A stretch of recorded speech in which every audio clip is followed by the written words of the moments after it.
سلام من الله عليكم متابعينا الكرام، أهلا وسهلا بكم.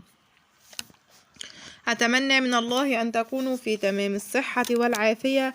قبل أن أبدأ الفيديو، لو أول مرة بتشاهد القناة اشترك في القناة وفعل الجرس ليصلك كل جديد. لو أنت من متابعين القناة ادعمنا بالضغط على زر أعجبني يشجعنا على نشر المزيد بإذن الله، وعملك شير للفيديو لتعم الفائدة. صحة هذه الأخبار على مسؤولية الموقع. من فضلك صل على النبي. في التعليقات نقدم لكم نشرة الأخبار التي وردتنا حول العالم. زلزال بقوة 5.8 درجة يضرب منطقة في الصين. وخادم الحرمين الشريفين وولي العهد يهنئان أمير دولة الكويت بذكرى اليوم الوطني لبلاده، وتنفيذ حكم القتل قصاصا بمواطن قتل آخر في تبوك، وقتيل و4 مصابين في جريمة انتقام رصاص. والتغيرات المناخية تضرب استراليا والهند، وحرائق هائلة وجفاف غير مسبوق. وشاب يسرق طائرة في مطار في تكساس لتتحطم وتقتله.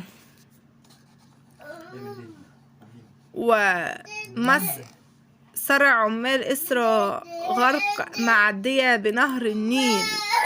وفاة الدكتور عبد العزيز نقيب الأطباء البيطريين الأسبق. إليكم الأخبار بالتفاصيل. صحة هذه الأخبار على مسؤولية الموقع. وزلزال بقوة 5.8 درجة على مقياس ريختر يضرب منطقة في الصين اسمها اكتشي.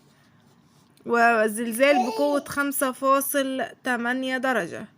وفاة الدكتور مصطفى عبد العزيز نقيب الأطباء البيطريين الأسبق، داعيا الله أن يغفر له ويسكنه الفردوس الأعلى.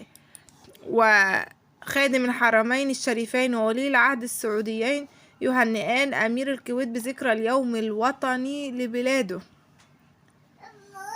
وأشاد أيده الله بالعلاقات المتميزة التي تربط البلدين الشقيقين، والتي يحرص الجميع على تنميتها في المجالات كافة. شاب يسرق طائرة من مطار تكساس لتتحطم وتقتله.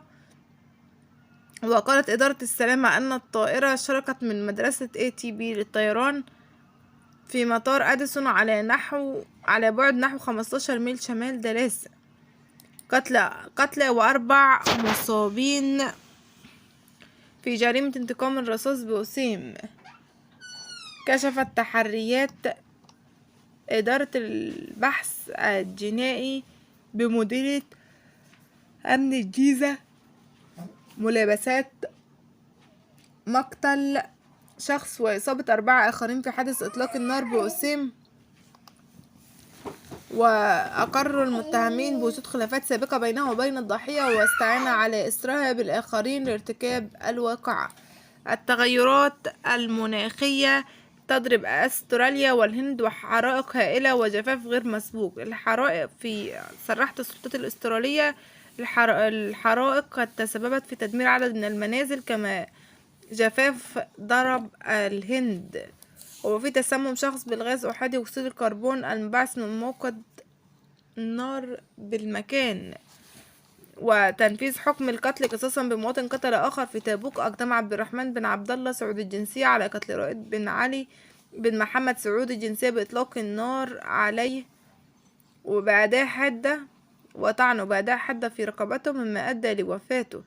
ضبط مقيم لترويج مادة الحشو المخدر، وجرى إيقافه واتخاذ الإجراءات النظامية بحقه وإحالته لجهة الاختصاص.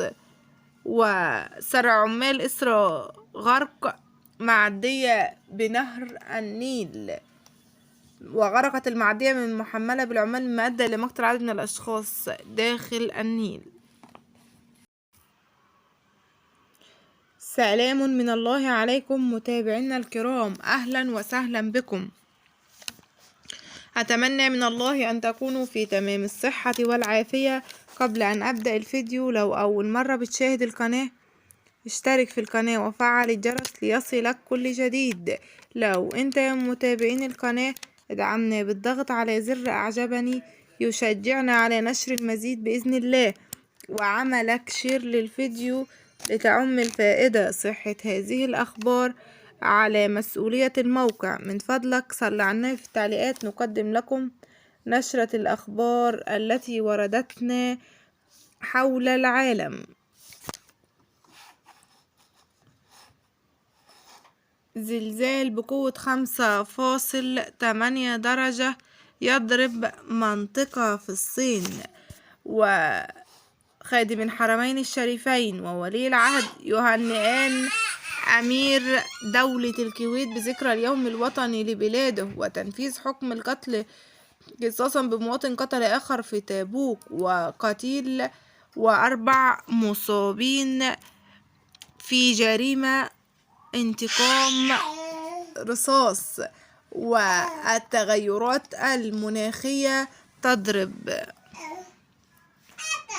تضرب استراليا والهند، وحرائق هائلة وجفاف غير مسبوق. وشاب يسرق طائرة في مطار في تكساس لتتحطم وتقتله.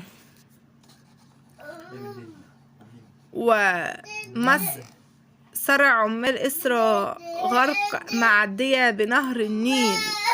وفاة الدكتور عبد العزيز نقيب الأطباء البيطريين الأسبق. إليكم الأخبار بالتفاصيل. صحة هذه الأخبار على مسؤولية الموقع. وزلزال بقوة 5.8 درجة على مقياس ريختر يضرب منطقة في الصين اسمها اكتشي. وزلزال بقوة 5.8 درجة. وفاة الدكتور مصطفى عبد العزيز نقيب الأطباء البيطريين الأسبق، داعيا الله أن يغفر له ويسكنه الفردوس الأعلى. وخادم الحرمين الشريفين وولي العهد السعوديين يهنئان أمير الكويت بذكرى اليوم الوطني لبلاده. وأشاد أيده الله بالعلاقات المتميزة التي تربط البلدين الشقيقين